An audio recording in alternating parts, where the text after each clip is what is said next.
আসসালামু আলাইকুম বন্ধুরা। খুব সহজ উপায়ে তৈরি করে দেখাবো চিকেন তান্দুরি রেসিপি। এর জন্য প্রথমে লাগবে 1 চামচ মরিচের গুঁড়ো, 1/2 চামচ হলুদের গুঁড়ো, 1/2 চামচ ধনিয়ার গুঁড়ো আর 1/2 চামচ ভাজা জিরের গুঁড়ো। আর 1/2 চামচ দিয়ে দিচ্ছি তান্দুরি মশলা।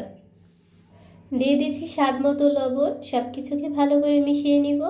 তারপরে দিয়ে দিচ্ছি 3 টেবিল চামচ টক দই।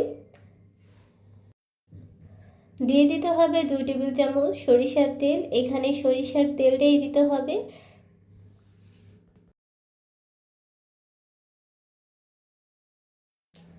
সব কিছুকে ভালো করে মিশিয়ে নিব।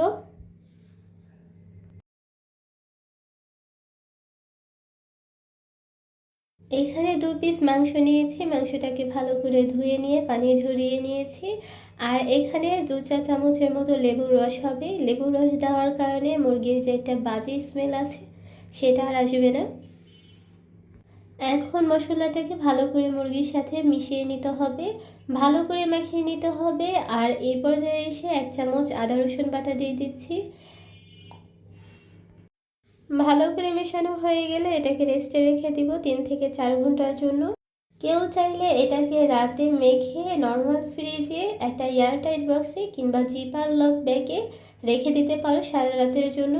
নষ্ট হওয়ার কোনো ভয় নেই, তাতে আরও ভালো, কারণ মশলাটা পুরোপুরিভাবে মাংসের ভিতর ঢুকে যায় আর এটা খেতে কিন্তু ভীষণই মজার হয়। তাই চেষ্টা করতে হবে হাতে সময় নিয়ে এটাকে মেখে রেখে দেওয়ার জন্য। আজকে তান্দুরিটা যেহেতু চুলায় তৈরি করে দেখাচ্ছি, তাই এখানে আমি একটা কড়াইতে 1/3 কাপ তেল নিয়েছি। তেলটা যখন গরম হয়ে গেছে তখন মাংসটাকে দিয়ে দিচ্ছি।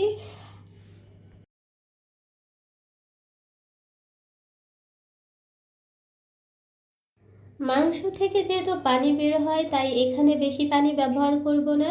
এখানে 2 টেবিল চামচের মতো পানি আছে। শুধু মশলাটা ধুয়ে দিয়ে দিচ্ছি। একেবারেই পানি না ব্যবহার করতে পারলে আরও বেশি ভালো হয়। এভাবে ঢেকে রেখে দেব 5 মিনিটের জন্য। 5 মিনিট পর কিন্তু অনেকটা পানি বের হয়ে গেছে আর এক পাশ অনেকটাই হয়ে গেছে, তখন উল্টে আরেক পাশ দিয়ে দিব। দিয়ে আবারও ঢেকে রেখে দিব।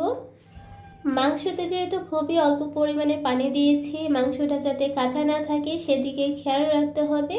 আর মাংসটা কিন্তু প্রতিবারই উল্টে পাল্টে এটাকে ঢেকে রেখে দিতে হবে যাতে এটা ভালোভাবে সিদ্ধ হয়ে যায়।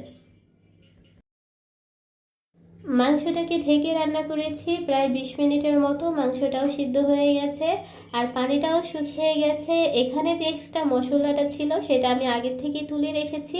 এখন এটাকে একটু পোড়া পোড়া করে ভেজে নিব।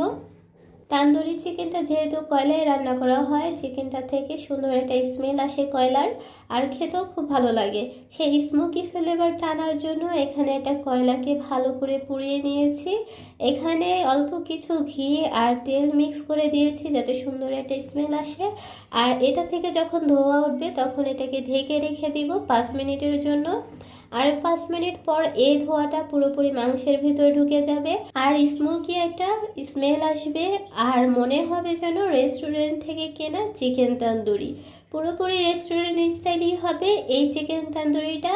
আর আজকের তান্দুরিটা কিন্তু খুব সহজ উপায়ে তোমাদের সাথে শেয়ার করলাম। এই তান্দুরিটা তোমরা চাইলে নানের সাথে কিংবা ফ্রাইড রাইসের সাথে খেতে পারো।